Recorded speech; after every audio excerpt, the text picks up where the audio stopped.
PVD는 프리커버랑 리액션트가 한 번에 챔버로 들어가고, LED는 프리커버 들어가고 표면에 살짝 붙인 다음에 나머지 몰필들 한번 빼주고, 그 다음에 리액션트 나와서 반응 시켜서 원자층 함수를 형성한 다음에 한번 빼주고, 이렇게 네 스텝이 한 사이클로 돼서 사이클 반복을 하면서 원하는 부피까지 찾는 방식이죠. AAD에서 사용하는 프리커버들은 다 여기에 달려있습니다.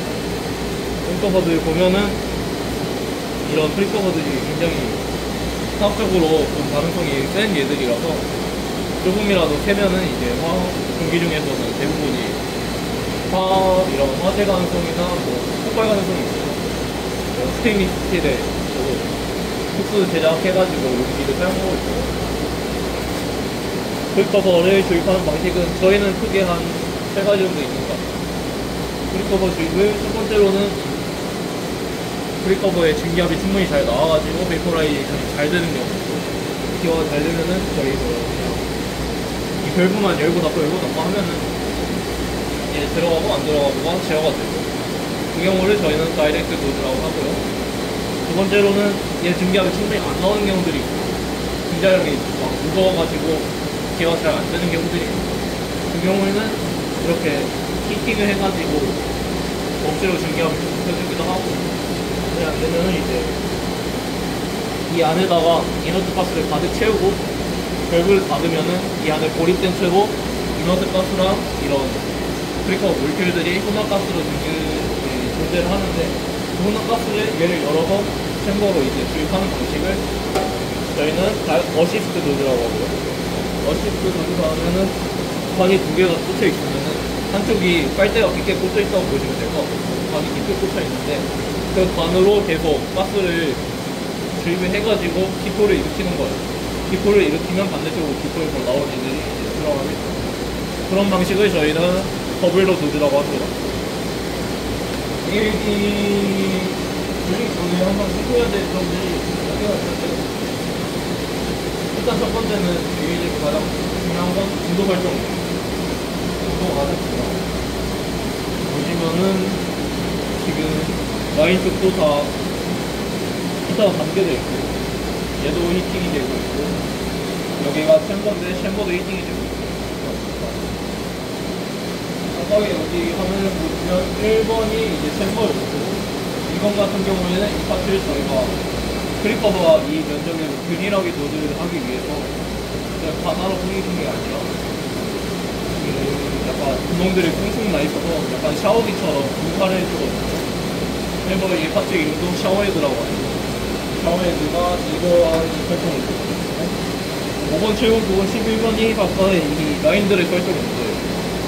라인 온도에 이제 각각의 히터들의 설정 온도를 보셔서, 첫 번째로 저희가 라인을 히팅하는 이유는, 만약에 얘가 그냥 방온에서 존재할 경우에는 온도가 조금 불균형해서 중간중간에 온도가 떨어지는 구간들이 생길 수가 있겠죠.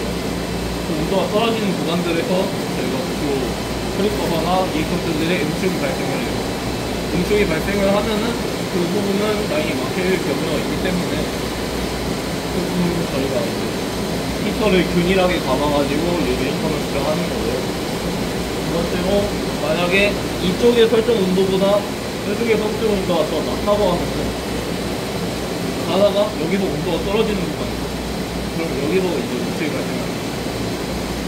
그런 거를 미연에서 하는 경우들은 저희가 프리커버부터 챔버로 갈수록 순차적으로 온도가 높아지게 설정을 해요.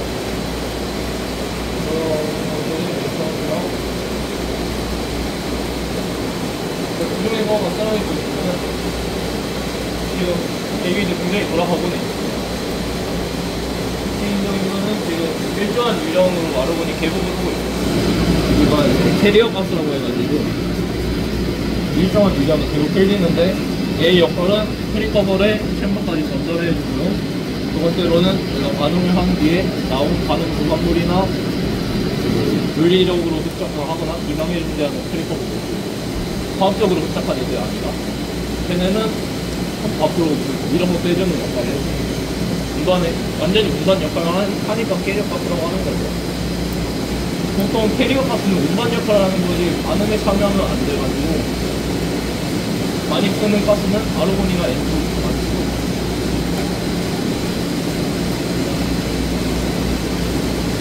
아마 여기부터 이제 굉장히 기능이 있을 거예요.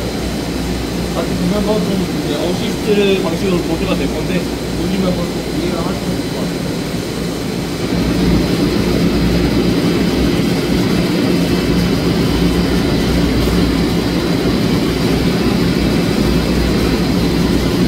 아마 여기가 열릴 건데 열려서 이제 고립되고 그 다음에 챔버 쪽이 열려서 주입이 되고 이러면은 트리코가 한번 도주가 되고 지금이 커진 단계예요. 이거를 한 사이클에서 프리도 도주 퍼지까지를 퍼스트 하프 사이클이라고 하고 리액션트 도주 퍼지를 세컨드 하프 사이클이라고 해요. 퍼스트 하프 사이클과 세컨드 하프 사이클이 지금 한 사이클이 돼요. 퍼스트 하프 사이클이 되고 여기서 리액션트가 이제 도주가 됐어요. 그러면 똑같이 이렇게 들어가고 고립됐다가 챔버 쪽으로 열려서 지우게 되고 다시 닫혀요. 그리고 밀어주는 거죠. 퍼지. 이게 한 사이클이에요. 이거를 원하는 두께까지 그냥 반복을 한다.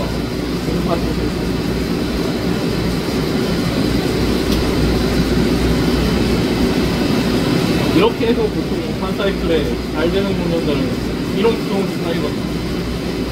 사실 AED가 좀 시간이 되게 오래 걸리는 이유 중에 하나. 얘네는 한 사이클에 뭐 시그널을 넣고 하는 뭐 플러스 한 사이클에 이제 이용 그런 게 0.1나노잖아요. 0.1나노 쌓는 거지. 굉장히 오래 걸리지만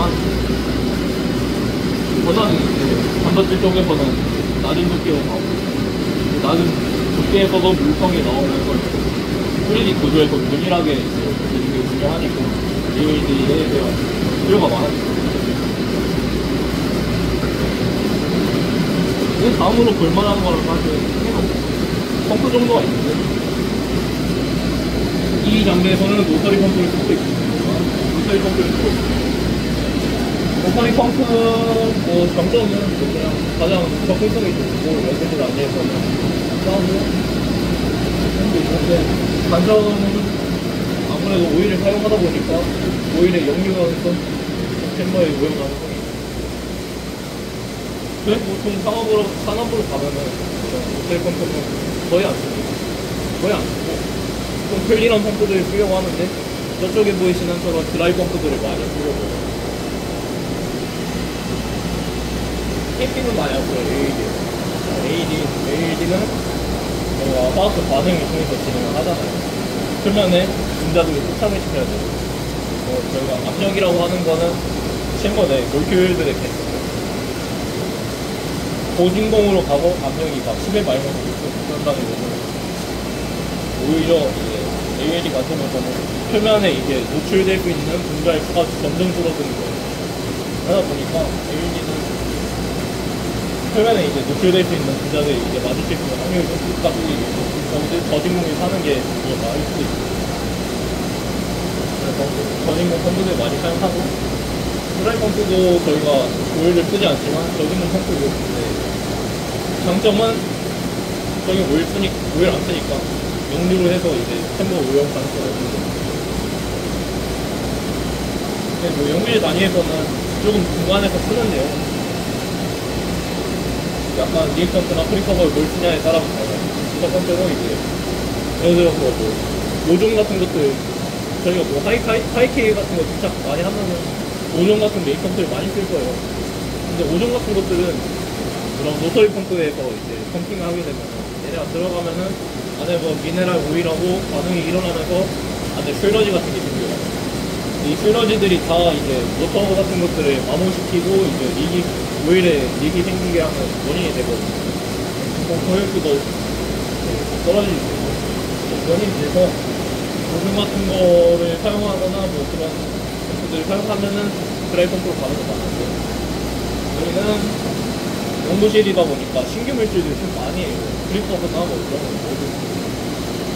그렇게 되면은 프리커버가 조금 저희가 좀 지저분하다고 표현하거든요. 왜냐면은 열분해를 하거나 했을 때 약간 BJ 같은 것도 보면 레지듀가 많이 남는다고. 그리고 불순물들이 많이 섞여 있고 그런 경우에는 그런 것들이 파티클이 돼서 드라이 펌프에 들어가게 되면 얘네가 로터가 맞물리면서 파티클이 들어가면은 완전히 취약해서 돌아가다가 축이 떨어져 버려. 축이 막 끼고 막 그러거든요. 그걸 이제 수리를 보내야 되는 상황이기 때문에 아예 진동이 안 잡히고 멈춰버리고. 그래서 약간 사용 문제에 맞게 핸드폰을 선택하는 게 중요하고.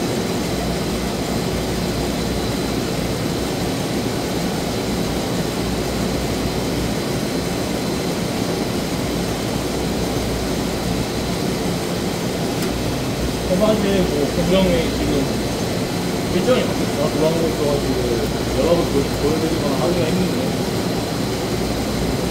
보여드릴 수 있는 거는 사실 LED에서 질문이나 궁금한 점 있으면 아까 온도가 너무 낮으면 응축된다고 하셨잖아요. 예. 그럼 너무 높지도 않고 낮은 온도, 적정 온도에서 유지해야 되는 거예요? 네 그렇죠. 그리고 여기서 올라갈수록 온도 높아진다고 하셨는데 여기로 갈수록 온도 높아진다고 하셨잖아요. 네. 그 이유가 뭐예요? 그거는 말씀드렸다시피 예를 들어 챔버 2달 전에 여기부터 여기까지 온도가 높아진다고 했잖아요. 네. 막 여기가 라인보다 여기가 온도가 낮으면은 가다가 온도가 낮은 지를 만나니까 이 안에서 챔버를 안 가. 그러니까 계속 어느 정도 일정 응축 안 되는 온도를 유지할 수 있는 거 아니에요? 근데 굳이 이렇게 높아지는 이유가 뭐예요? 얘네가 히터를 쓴다고는 하지만 아니 뭐 균일하게 히팅 되는 게 아니에요. 그래서 온도 두 개를 넣어서 하는 게 나아요. 오히려 저온으로 가면은 막 챔버 온도가 80도다. 그렇게 하면은 막 애매하게 여기를 막 70도로 히팅하는 것보다는 그냥 얘도 80, 얘도 80 이렇게 가는 게 나을 수도 있어요. 그 경우에는 이렇게 생각하고 이런 챔버의 온도에 따라서 얘네 온도 설정은 다 달라져요. 얘네랑 얘를 공터를 가지고 아예 그냥 아싸리 못하게 하는 거야. 왜냐면은 이 히터의 용량이라는 것도 있잖아요. 저희가 모든 파츠를 다 고용량 히터를 쓸 수가 없어요. 가격 문제가 있기 때문에. 그 경우에는 얘는 이제 히팅이 템퍼처 맥스가 150도거든요. 보통 이런 파츠들을 쓸 때 최대 출력의 10% 정도 마진을 남겨놔요. 그러다 보니까 얘는 150도 맥스 말고 150도까지 히팅을 할 수가 없어요. 여기도 마찬가지고. 그런 경우에는 얘 사용할 수 있는 최대 히팅을 하고 여기 뭐 최대 여기 어느 정도 맞춘다 하더라도 온도 구배가 생길 수밖에 없어요. 장비에 맞게 사용할 수 있어요. 혹시 그러면은 AAD에서 가장 많이 발생한 트러블이 펌프 쪽 문제인가요? 펌프 쪽 문제가 펌프랑 라인 문제가 제일 펌프랑 라인. 그것도 거의 오염 돼가지고 그 라인이 막히거나 그런 문제. 라인이 막히거나 하는 경우도 상당히 있어요. 저희가 뭐 LED로 뭐 PMA, 뭐 트리메트 알루미늄이나 물만 쓰는 건 아니니까 물질이 정말 신규 물질들을 하는데 그래서 뭐 저희가 쓰는 것도 지금 유기물 전구체 쓰고 있거든요. 얘 라인은 다 껴요. 거의 파우더라고. 그 경우에도 이제 라인 떼가지고 클린 해야 되고. 펌프도 그렇죠. 그 펌프는 항상 원칙은 하나의 공정 돌렸으면 다음 공정을 돌리기 전에는 오일을 한번 갈아줘야 돼요. 왜냐면은 이 오일에 녹아있는 전구체나 뭐 레지스터가 뭔지를 모르니까 그 다음 공정에 왔을 때 얘네랑 무슨 방법 반응이 이렇게 있단 말이에요. 그거는 라인에 오염 같은 문제가 많으면은 그 주기적으로 청소해주거나 예방정비 같은 거는 메인 되어 있나요? 예방정비 일정 같은 게 스케줄 잡혀있거나 그런 게 있어요. 보통 한 3개월에 한 번씩은 하려고 하는데 일정상 쉽지가 않아요. 증상이 보이면은 최대한 빨리 조치를 해야 돼. 증상 나오면 눈에 보여요, 다들. 뭔가 NFC의 유량이 올라가는 게 조금씩 이렇게 보니까 프리커버를 분명히 같은 양의 주입을 인정을 해놨는데도 뭔가 이런 블로커 사이클이 떨어진다. 이게 그냥 보이기 때문에 추적하는 거, 발견하는 거는 어렵을 것 같아요. 공정 진행하실 때 온도 말고 또 좀 많이 신경 쓸 수 있는 파라미터 있으세요? 신경 쓰는 파라미터 가장 중요하게 신경 쓰시는 게 ALD 중에 일단은 압력이요. 압력도 보통은 이제 0.3 mg 정도에서 0.3 프로 정도에서 진행하거든요. ALD 그런데 이제 서머 ALD 기준입니다. 왜냐면은 ALD도 아시겠지만은 서머 ALD가 있고 플라즈마 이너지도 ALD가 있는데 서머 ALD 기준으로 말씀드리면 보통 0.3 정도 정도에 진행을 해요. 그런데 거기서 이게 흡착이 잘 안 되는 경우가 있어요. 그 경우는